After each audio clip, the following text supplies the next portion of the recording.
Hola, yo soy Horacio Pérez y esto es Investigando la Investigación, un podcast donde investigamos cómo investigan los investigadores, tanto en la academia, industria, independientes. Todo ello mediante entrevistas y debates abiertos, técnicas y estrategias para mejorar todas las partes del proceso investigador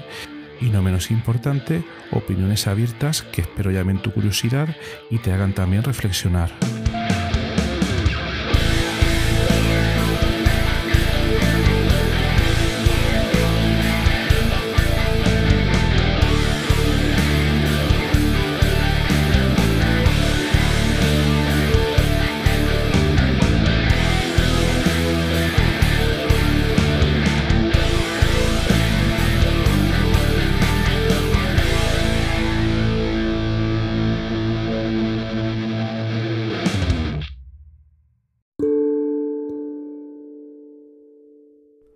En el mundo de la investigación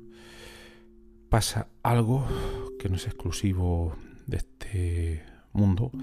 y que pasa en muchísimos otros contextos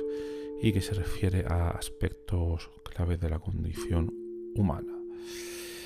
Y la esencia del tema que vamos a tratar hoy es básicamente el tomar responsabilidad de nuestras consecuencias, en concreto en el mundo de la investigación. ¿Qué queremos decir con todo esto? Pues básicamente seguro que conocéis gente que está todo el día quejándose porque no consigue esto, no consigue lo otro, la culpa es de tanto, la culpa es de cuánto, etcétera, etcétera. Pues bien, hay gente más penurias, hay gente con más queja, pero en el episodio de hoy lo que vamos a tratar es de la importancia de que seamos primero conscientes de que toda la investigación que vayamos a hacer, toda ella, nosotros vamos a ser los principales y únicos responsables, y ahí queda muy bien definido el capítulo de hoy. Entonces, si te interesa, quédate, porque hoy vamos a hablar de ese tema. Y este tema ha sido sugerido leyendo el artículo que comentaba en el episodio de ayer y en el episodio de antes de ayer de las 100 Rules of the Game, las 100 reglas del juego en investigación. Ayer os puse en el episodio las referencias al paper en el que me refiero, que únicamente lo he utilizado como sugerencia para el capítulo, pero vuelvo a resumir muy brevemente. Es un autor muy interesante que ha resumido las 100 cosas más importantes a tener en cuenta para que tu investigación pueda llegar lo más lejos posible. Entonces, bueno, hoy nos vamos a referir a eso, a cómo ser conscientes de nuestra responsabilidad en todos los aspectos de nuestra investigación. Y recordar que este aspecto no es solo importante en cuanto a ser conscientes de todo lo que vamos a hacer, sino que además debemos no solo ser conscientes nosotros mismos, sino estar seguros de que hacemos conscientes a los demás del valor que proporcionamos con todo lo que hacemos. Bien, en inglés el concepto es taking ownership, que en español no veo tan claro que se pueda traducir de esa manera. Yo lo comentaría más bien como tomar responsabilidad o ser básicamente responsable o conscientes de esa responsabilidad. Y en resumidas cuentas es un aspecto muy importante porque al ser conscientes de ello,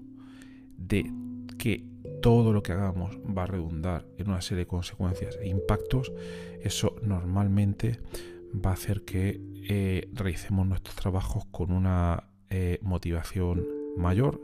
y que al mismo tiempo tengamos una mayor sensación de cumplimiento de las tareas que hacemos, de sentirnos más realizados con todos los proyectos de investigación que llevamos a cabo, y ello va a redundar al mismo tiempo en que tengamos mayor capacidad de resolución de problemas. Bueno, aquí voy a comentar un ejemplo, anécdota, el de Grace Hopper, la cual fue una pionera en Computer Science, en ciencia de los ordenadores. Y ella trabajaba en la Marina de los Estados Unidos, pero por diversos motivos al final fue conocida por ser la desarrolladora del primer compilador para un lenguaje de programación de toda la historia, y en concreto del lenguaje COBOL. Bien, a los que no estéis en esto probablemente os suene chino, pero muy brevemente, el lenguaje COBOL es un lenguaje de programación muy antiguo, aunque a día de hoy es el que utilizan por dentro o por debajo, como lo queréis ver, por ejemplo, los cajeros automáticos. Incluso aquí en España, grandes compañías de ferrocarriles, etcétera. Por tanto, está claro que este trabajo tuvo un gran impacto. Entonces, por ejemplificar un poco, vamos a comentar cómo las capacidades de resolver problemas de Grace Hopper fueron bastante importantes para toda la investigación e innovación que desarrolló. Bien, al principio, entre que estaba en la Marina y entre que era una mujer, independientemente de los descubrimientos que realizó al principio, se encontró con gran escepticismo por parte de sus colegas, principalmente porque era mujer y también porque la idea era muy rompedora. Nadie en ese momento estaba acostumbrado a entender que fuera necesario generar o implementar un compilador. A día de hoy es algo que, si estás en la informática, es algo que se da bastante por hecho, pero básicamente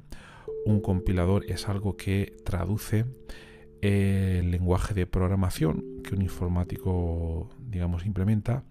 a un código, a un programa que la máquina puede entender de manera eficiente. Vamos a dejarlo ahí, si no eso puede dar para muchos episodios. Pero bueno, total, que esta mujer fue presa de una gran presión por parte de sus colegas, pero en lugar de sucumbir a toda esa presión, ella se mantuvo muy firme en el concepto del desarrollo de compiladores y además aceptó el desafío de la duda por parte de sus colegas e incluso decidió dedicar más tiempo y energía de lo que hubiera sido necesario para probar de manera clara, totalmente clara, que sus ideas merecían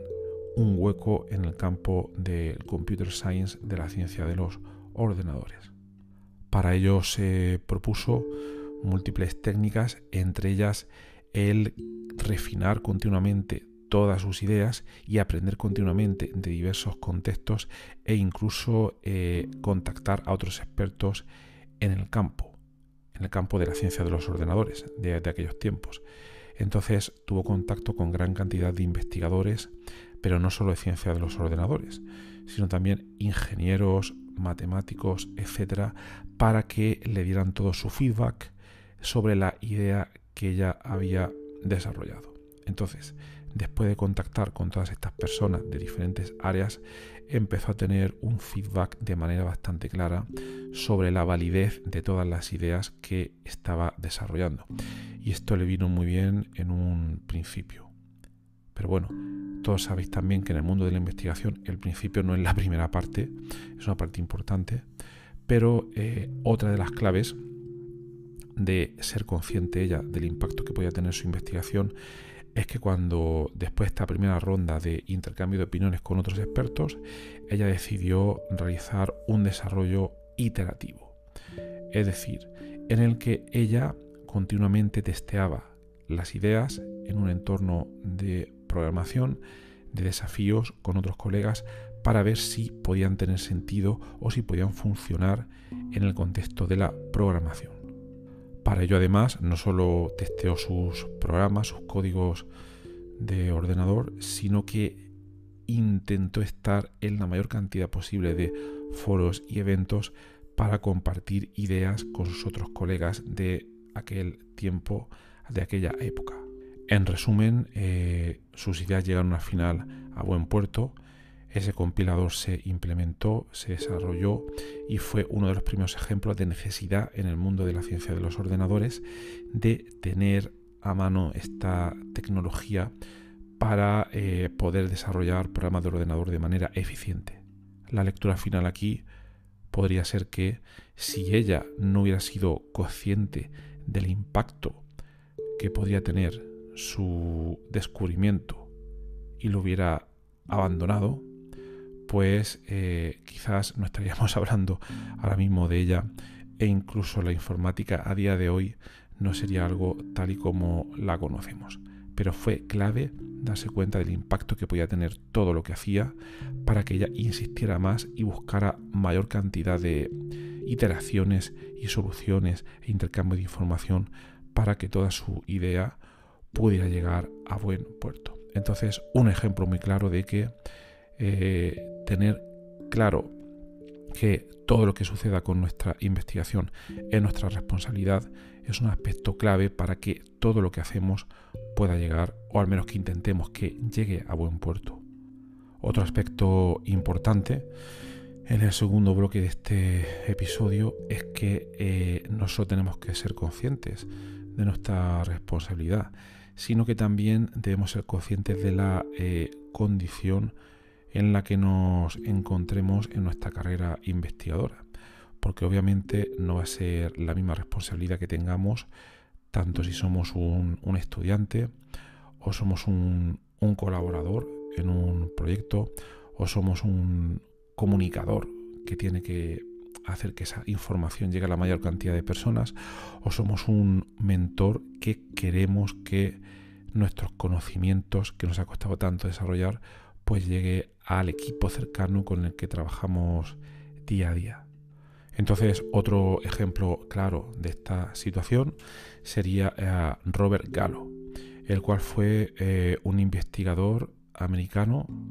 en ciencias biomédicas, el cual es bastante conocido por su descubrimiento del HIV, del virus de la inmunodeficiencia humana, el cual está relacionado con el desarrollo de la enfermedad del SIDA.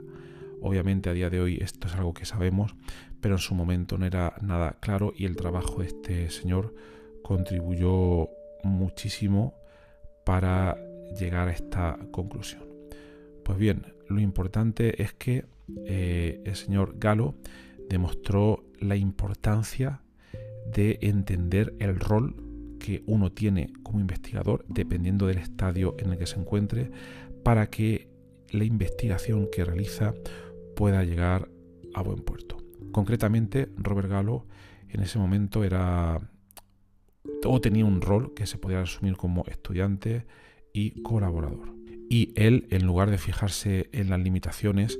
que pueda pensar un estudiante, él hizo todo lo contrario. Y lo que hizo es darse cuenta de la importancia de aprender desde o de investigadores que tuvieran mucha mayor experiencia en el campo de la inmunología y virología. Por tanto, él lo que hizo fue trabajar la mayor parte del tiempo que pudo con otros mentores, y además no solo trabajar con ellos de manera proactiva buscándolos, sino que además intentar obtener la mayor cantidad posible de tanto conocimientos como de habilidades, las cuales le permitieran contribuir a descubrimientos del mayor impacto posible. De hecho, es impresionante porque Gallo se dedicó, en este afán por colaborar y aprender, le permitió participar en muy diversos aspectos de este proyecto del virus del SIDA, y se dedicó a buscar recursos para que este proyecto pudiera funcionar, buscar expertise adicional para que el proyecto pudiera ser llevado a cabo, etcétera, etcétera, lo cual le permitió adquirir conocimientos para más tarde poder tener su propio grupo de investigación. En cualquier caso, aquí fue clave toda la gran cantidad de conexiones que él estableció con otros investigadores, conexiones interdisciplinarias, porque este es en realidad un campo muy, muy complejo, el de la biomedicina, que requiere de profesionales de muy diversas áreas, y él lo vio claro en ese momento, que si él quería que su investigación llegase lejos, tenía que buscar de manera proactiva y no quedarse quejándose, bla, bla, bla, sino buscar de manera proactiva otros investigadores en otras diversas áreas que el proyecto en sí necesitaba para poder llevarse a cabo. Un tercer aspecto clave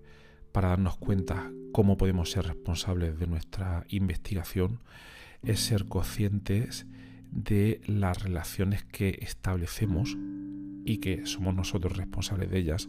con nuestros supervisores o coautores o incluso revisores, es decir, todo el mundo que forma parte del ecosistema de la investigación.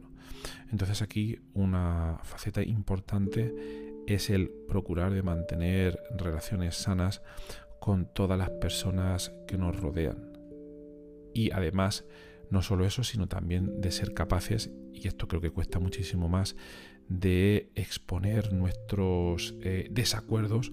cuanto los tengamos, obviamente, de una manera constructiva y de una manera crítica,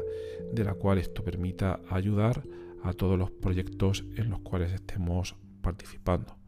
Entonces aquí un ejemplo sería Jennifer Doudna, una bioquímica americana, y también Emmanuelle Charpentier, no sé si lo he dicho bien, una microbióloga que, son un claro ejemplo de la importancia de desarrollar buenas relaciones con sus supervisores, coautores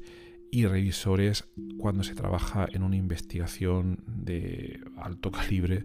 o alto impacto. Concretamente, no sé si os han sonado estos nombres, tampoco sé si los he pronunciado bien, pero su colaboración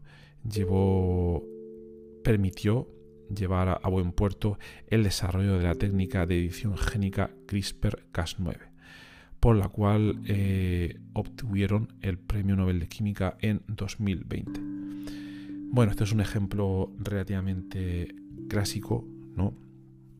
Aquí nosotros en España tenemos un tema importante, porque aquí tenemos un investigador de la Universidad de Alicante, Francis Múgica, el cual inició esta línea de investigación y luego no fue tomado en cuenta. Entonces aquí es un tema importante. No sabemos realmente lo que pasó, pero entendemos, o al menos yo entiendo, que estas dos personas, Jennifer Doudna y Emmanuelle Charpentier, tuvieron cierta inspiración en este investigador español, y que quienes tomaron la decisión del premio Nobel fue la Academia Sueca de las Ciencias. Pero bueno, resumiendo brevemente la historia de estas dos investigadoras, podemos comentar lo siguiente, que ellas se conocieron en una conferencia, en un congreso en 2011, donde por casualidades de la vida, etcétera, decidieron progresar en desarrollar conocimientos sobre por qué el sistema CRISPR funcionaba de tal modo en bacterias, que es algo que entonces no se conocía bastante bien. Y se dieron cuenta de que las dos tenían capacidades muy complementarias. Entonces se buscaron mutuamente para cada una de ellas, el equipo de cada una de ellas, aportar lo mejor posible su expertise, sus recursos, sus instituciones, para poder avanzar de manera clara en este proyecto. Y fue muy importante que durante toda su colaboración ellas mantuvieron líneas de comunicación bastante abiertas entre todos los miembros del equipo, y asimismo también sobre la discusión de ideas, el progreso que obtenían en el proyecto de investigación, y también obviamente todos los desafíos y problemas que se encontraban en todos estos desarrollos. Entonces lo que vieron es que al exponer de manera clara todos estos aspectos